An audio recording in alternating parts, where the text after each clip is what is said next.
Queridos e amados irmãos, muito boa tarde. Deus esteja com certeza com as suas mãos estendidas sobre a sua vida, sobre a sua casa, sobre a sua família nesse exato momento. Nós estamos num domingo diferente, como tem normalmente sido os nossos. Estamos ainda na quarentena, começando mais uma semana, afinal de contas, a semana começa no dia de hoje, domingo, dia 29 de março. E estamos ainda vivendo, né, essa grande agitação, esse tumulto que se estabeleceu por causa dessa pandemia do Covid-19. E eu queria falar, compartilhar com vocês a respeito justamente de agitação. Olha o que o Salmo 46 diz. Deus é o nosso refúgio e fortaleza, socorro bem presente nas tribulações.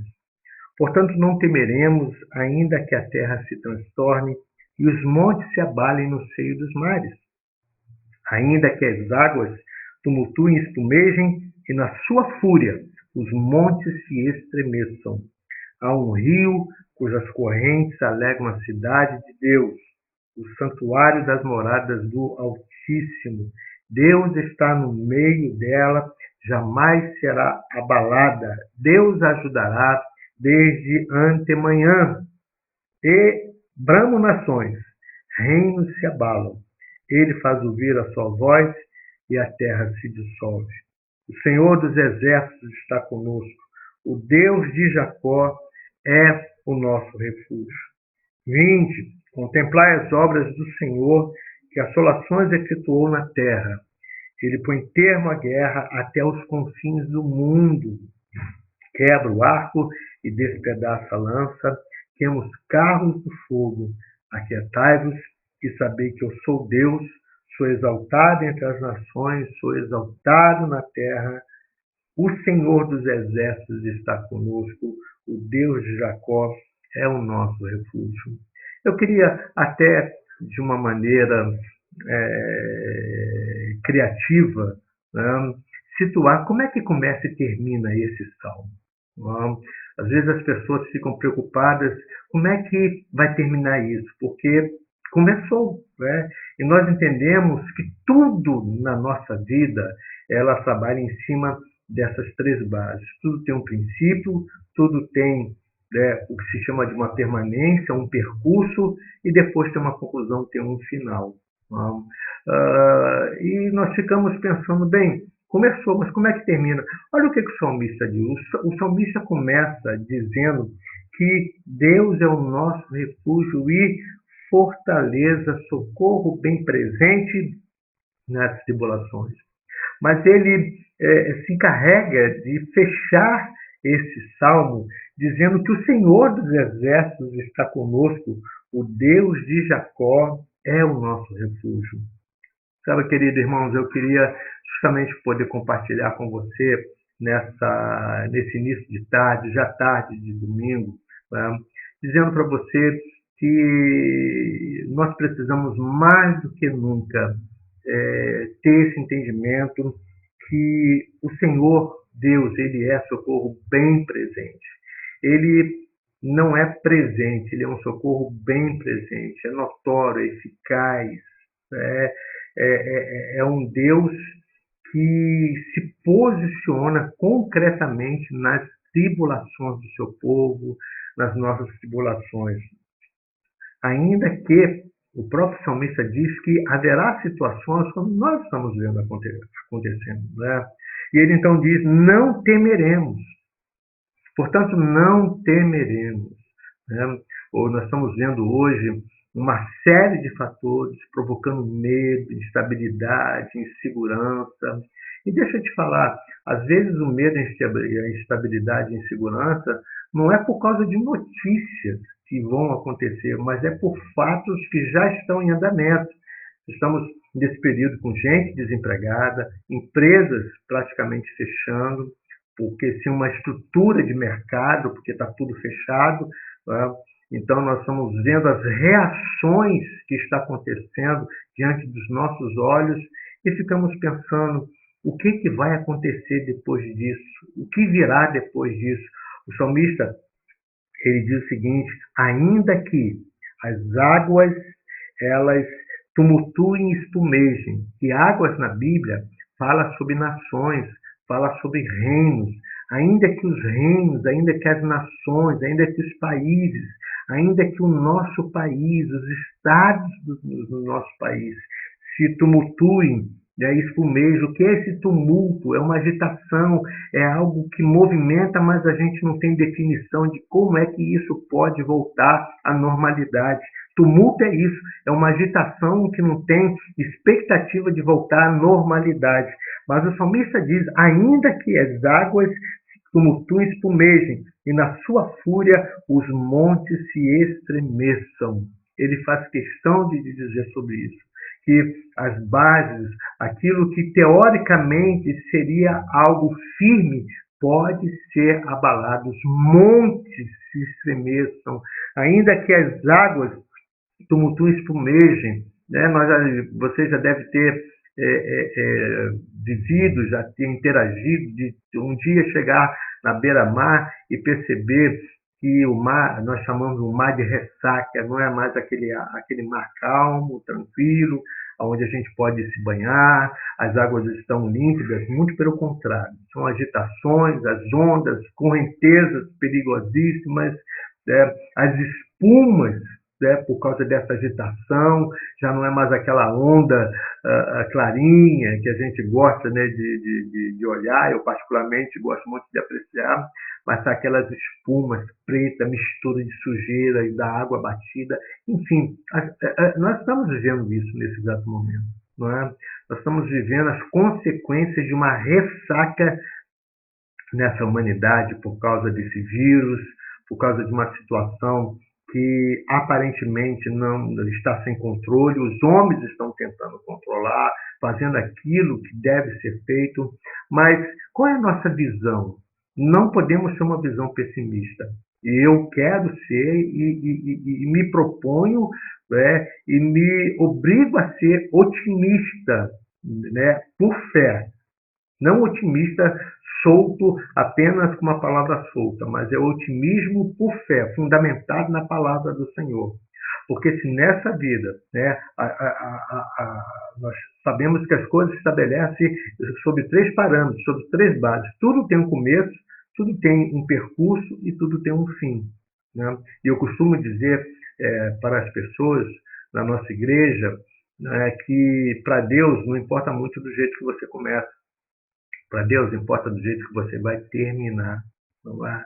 Como é que está essa sua caminhada? Como é que está a sua fé nesse exato momento? Você está sendo abalado? Né? As águas estão se abalando, né? Os montes que se estremeceram estão tirando também a sua base, o seu equilíbrio. O salmista diz aqui, né, que diante de tudo isso nós temos que prestar atenção. Nós temos que prestar atenção em algo que é fundamental. Há um rio cujas correntes alegram a cidade de Deus. Então, nós temos que começar a entender que no meio dessa pandemia, dessa agitação mundial, há um rio. Pastor Marcos, mas aonde é que está esse rio de Deus que nós não conseguimos ver nada, a gente não consegue visualizar nada? Mas deixa eu te dizer, olha, algumas ações de Deus, elas já foram liberadas. Você lembra de Daniel lá, né, na Babilônia, a gente chama da Babilônia, nessa transição do Império Medo-Persa, enfim. Mas Daniel está no cativeiro e ele passa a orar ao Senhor porque ele entende que tudo tem um princípio, tem um percurso e tem um fim. E Daniel, quando ele faz uma avaliação da palavra de Deus, ele percebe, opa, peraí, Deus já pontuou que isso agora vai ter que chegar ao fim, porque era o término de 70 anos de cativeiro, já tinha se passado. Aí nós ficamos imaginando, mas se ter passado 70 anos, por que o povo não voltou logo? Sabe por quê, irmãos? Porque não adianta a gente ter um entendimento se nós não buscarmos em Deus o trabalhar dele sobre essa palavra. Não é? A palavra, o Senhor diz que ele vela sobre a sua palavra para que ela se cumpra. Mas a palavra de Deus só vai se cumprir se houver pessoas dispostas a clamar pelo Deus dessa palavra. Foi isso que Daniel fez. Ele começou, então, a reivindicar o cumprimento daquela palavra, porque Deus não é homem para que minta, nem filho do homem para que se arrependa. Agora, o que nós precisamos fazer? Nós precisamos, mais do que nunca, ter um posicionamento, estamos enganjados como homens e mulheres de Deus, como luz e sal nessa terra. A terra está totalmente sem sabor, as pessoas estão totalmente perplexas, nas trevas, as pessoas estão sem direção, né? As pessoas estão sem sal, sem algo que possa dar equilíbrio, possa trazer, né, a autenticidade das coisas. E a igreja de Jesus, que somos nós, eu e você, nós somos luz e sal nessa terra. E se o sal se tornar insípido, se nós nos tornarmos mais um dos queixosos, mais um daqueles que murmuram, sem saber ou sabendo, mas não acionando os dispositivos que nós temos. Quais são os dispositivos que nós temos? O dispositivo que nós temos é que há um rio cujas correntes alegram a cidade de Deus. Deus está no meio dela. Existe um povo que Deus está no meio desse povo, somos nós, irmãos. E não é uma questão de fanatismo, não é uma questão mágica, porque nada vai ser resolvido na mágica, mas o nosso Deus é um Deus que deu um decreto para Salomão quando ele construiu aquele templo. E Deus disse o seguinte: olha, se o meu povo, que se chama pelo meu nome, se humilhar, orar, se converter dos seus maus caminhos, buscar a minha face, enfim, o Senhor disse que ele ouvirá dos céus e vai sarar a terra. Agora, a terra ser curada, ela só virá depois que houver um clamor para esse Deus que ouve. E aí, eu concordo muito com o profeta Jeremias, que diz o seguinte, né, Jeremias, numa voz profética, Deus usando a boca, né, a voz de Jeremias, diz o seguinte: clama a mim e responder-te-ei. Anunciar-te-ei coisas grandes e firmes que não sabes. Né? Então, nós estamos agora numa expectativa de grandes coisas. E deixa eu falar para você, sabe, irmãos, às vezes nós estamos orando, mas a nossa oração ela tem que ser pontuada. O nosso clamor tem que ser um clamor até inteligente. Não é? O que eu estou dizendo para você? Eu falei no vídeo anterior, vamos orar pelos pesquisadores, vamos orar pelas frentes de pesquisa que nós temos no nosso país, não só no nosso país, mas países muito mais capacitados e potencializados no quesito de avanço de pesquisa para que eles encontrem uma vacina. Algumas pessoas costumam dizer que uma vacina, para se tornar eficaz, vai demorar 1 ano mais ou menos, né? Até para que ela tenha uma aceitação, tenha experimentos. Mas deixa eu te falar, o nosso Deus é um Deus que pode surpreender. O Senhor é um Senhor que dá sabedoria ao homem, que dá inteligência, permite ao homem chegar onde chegou. Então, eu creio que nós precisamos orar nesse sentido. Não é simplesmente dizer, Senhor, tira isso da humanidade, tira essa praga do nosso país. Olha, às vezes, a ferramenta que Deus vai usar está na mão da medicina. E nós precisamos orar por essas pessoas, para que Deus dê sabedoria, para que o Senhor dê inteligência. Olha, lá no deserto, Deus, quando usou as pessoas para construir o tabernáculo, a Bíblia fala de 2 homens chamados Aholiabe e Bezalel. Me desculpa aqui, irmãos, né? Bezalel, posso estar enganado aqui, mas foram 2 homens, um é Aholiabe, né? Em que Deus deu sabedoria para que eles pudessem trabalhar toda sorte de entalho, de costura. E esses homens pegaram outros, né, e habilitaram para que pudessem construir algo no deserto. Então, se Deus deu a esses homens, né, sabedoria, por que também não pode dar a esses homens que nós estamos hoje né, sabedoria para poderem conseguir uma vacina, conseguirem, né, uma medicação eficaz. Eu não estou dizendo nem de uma vacina, mas de um medicamento que pode atenuar, ou que pode, de uma certa forma, né, poder ajudar as pessoas. Enfim, eu creio nesse rio de Deus. Somos nós somos esse rio de Deus. Pensa comigo, as águas estão tumultuadas, né, espumando, os montes se abalando, e tudo isso existe um rio de Deus. Nesse percurso existe um rio, que é o povo do Senhor, que é aqueles que oram, é aqueles que clamam ao Senhor.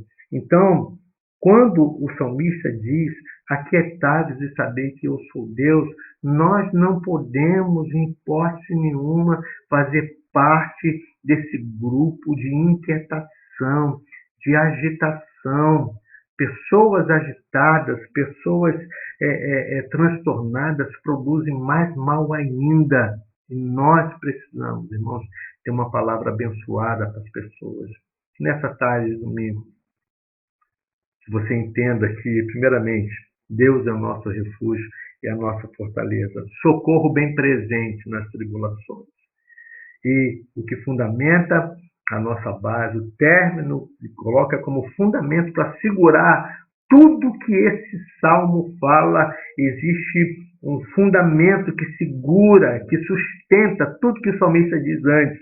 Ele coloca dizendo, o Senhor dos Exércitos está conosco, o Deus de Jacó é o nosso refúgio. Deus abençoe você, uma tarde